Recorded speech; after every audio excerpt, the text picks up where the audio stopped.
সম্মানিত দর্শকবৃন্দ, আশা করি সবাই অনেক অনেক ভালো আছেন।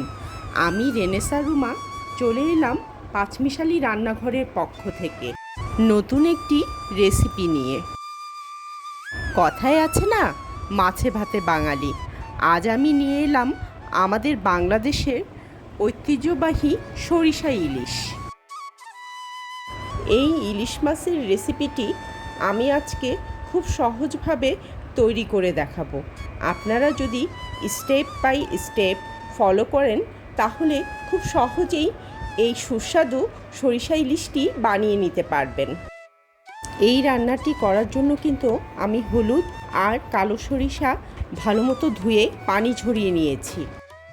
শুরুতেই কেটে ধুয়ে রাখা ইলিশ মাছের টুকরোগুলোতে দিয়ে দিব সামান্য লবণ, হলুদ গুঁড়া এবং কিছুটা সরিষার তেল। এখন ম্যারিনেট করে নিচ্ছি মাছগুলোকে। ম্যারিনেট করা হয়ে গেলে মাছগুলোকে 30 মিনিট ঢেকে রাখবো।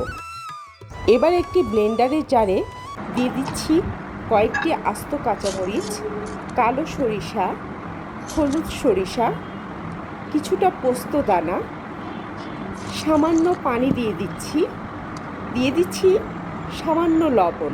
তারপরে ব্লেন্ডারের জারের লিডটা লাগিয়ে নিব।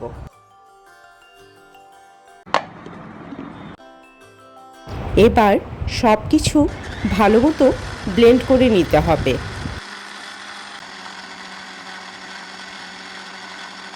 এবার চুলায় একটি কড়াই বসিয়ে তাতে দিয়ে দিব সরিষার তেল এবং 1 কাপ পেঁয়াজ কুচি। সরিষা ইলিশ বানিয়ে কিন্তু সরিষার তেল দিয়ে রান্না করতে হবে। পেঁয়াজগুলো ভালো মতো ভাজা হয়ে গেলে দিয়ে দিব সামান্য মরিচ গুঁড়া, হলুদ গুঁড়া, ধনিয়া গুঁড়া, জিরা গুঁড়া আর সামান্য লবণ, আর করে রাখা সরিষা পোস্তদানা আর মরিচের পেস্ট। একটু পরপর ঢাকনা তুলে সব কিছু ভালো মতো কষিয়ে নিতে হবে। সব কিছু ভালো মতো কষানো হয়ে গেলে দিয়ে দিচ্ছি 2 কাপ সমপরিমাণের পানি। কয়েক মিনিট জাল করার পরে যখন ঝোলটা ফুটে উঠবে তখন ম্যারিনেট করা মাছগুলো এক এক করে দিয়ে দিব। 10 মিনিটের মতো সব কিছু মিডিয়াম আঁচে রান্না করে নিতে হবে। রান্না প্রায় শেষের পর্যায়ে চলে আসলে কয়েকটি কাঁচামরিচ আর সামান্য সরিষার তেল দিয়ে দিচ্ছি। ব্যাস তৈরি হয়ে গেল দুর্দান্ত স্বাদের সরিষা ইলিশ।